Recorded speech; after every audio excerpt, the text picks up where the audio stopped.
sitazami singakanani Gogo Mseleku lo elimaziyo njalo ukuthi uma esuke sefika usuke senilethele izinto enizidingayo nenizibalulekele ukuthi nizenze kodwa uthola ukuthi ngesinye isikhathi uyibalulekele nje kodwa uyayilibala emqondweni ufike uyicabange uthi uzoyenza kodwa bese uyayikhohlwa. Namhlanje into enginiphathele yona ngiyanikhumbuza ngamakhaya enu ukuthi ayikho into ebaluleke njengokuthi ulungise ikhaya lakho liqine libe strong. Namhlanje kukhona into enginiphathele yona engize ngitshelana ngikholwa ukuthi nizoyijabulela ngohlobo lwesimanga. Ngiyazi ukuthi baningi abanye abantu baye bathi hey Nkosi yami ikhaya lami nje lilula ngiyafisa ukuthi ngilenze kodwa manje hey namandla nginawo pho bayabiza nalabantu laba abalungisa amakhaya. Sorry.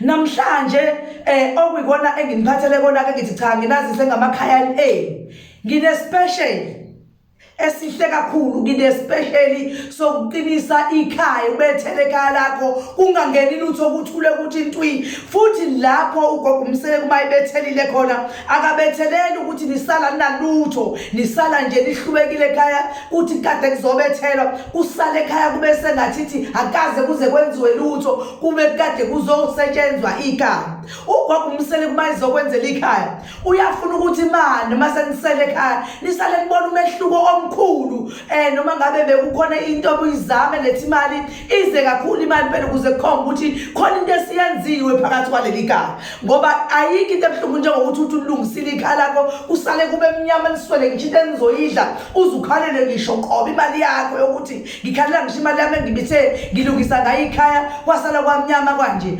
Kubaluleke kabi ukuthi ulungise ikhaya lakho kusale kukhanye ekhaya izinto zakho zonke noma nabantwana wonke umndeni osekhaya uvuleke kubonakale ngisho bengasebenzi umuntu bekuvimba izinto ezithize basale bathola umsebenzi kubonakala ukuthi cha kade kufika ugogo ezosebenza phakathi kwaleli khaya.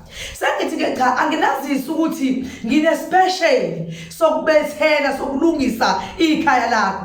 Lesi special lesi sikhulu ngendlela esimanga futhi sibalekile kodwa esalenyanga kuphela kamanje engizobe ngisegoli ngiyosebenza khona osidingayo uzosho afake ideposit ngoba akwazi ukubane ngithwala umuthi ngingazi ukuthi nguphathele bani. Ngiyengithanda ukuthi ngiphathe umuthi ngazi ukuthi okay nguphathele kasibani nakasibani. Uma kuukuthi uyawudinga lo msebenzi lo ukuthi ngiwenzele wona uzongifonela sikhulume nawe ocingweni. Ngikwi-special ke sokubethela sokulungisa umuzi wakho ngikubethelele wona uqine uthi into usalubona futhi ukuthi cha kade kukhona umuntu obezosebenza la kuleli khaya.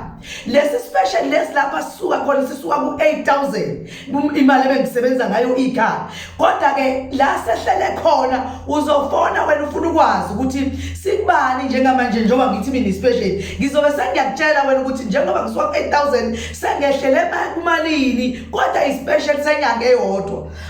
Kungaba ukuthi ke mhlambe namanje mawungibiza ngingakwenzela ngaso ispecial kodwa nje ungumashi leo ngizobe nginale special ngaso ngizobe ngisegoli nje ngizobe ngihleli phezulu kwaleso special engifisa ukuthi abantu impela uma besele manje ayisinye angazi ukuthi kuyobe kunini ngisenza ngoba into ekuhlale nathi sithi noma sihleli sinxusa kabogogo nabomkhulu bese befika besitshela cha ungakawenze kanje ukuze abantu labo kabathola ukujabula bakwazi ukuthi uma befika kubona bathi ngelinye ilanga ukhona into enhle abazoyithola futhi ekwi-special. Yingakho kuhlale kube neyipeshel inyangeni nje ingakho ke nathi sitheke cha ake sikhethe la ukuqinisa umuzi ngoba ayikho into ebaluleke njengomuzi ngoba ungenza noma intoni ekhaya kodwa umuzi uma ungekho right akulungi lutho. Ke uma sesifikile kuwena sifika kuwena kusale kubonakala ekhaya kuyashintsha anilali ningadlile niyadla kukhona nokunye ongakuthola okwenza ukuthi ekhaya kuvuleke zonke izinto. Yilokho ebengithi cha namhlanje anginazise kona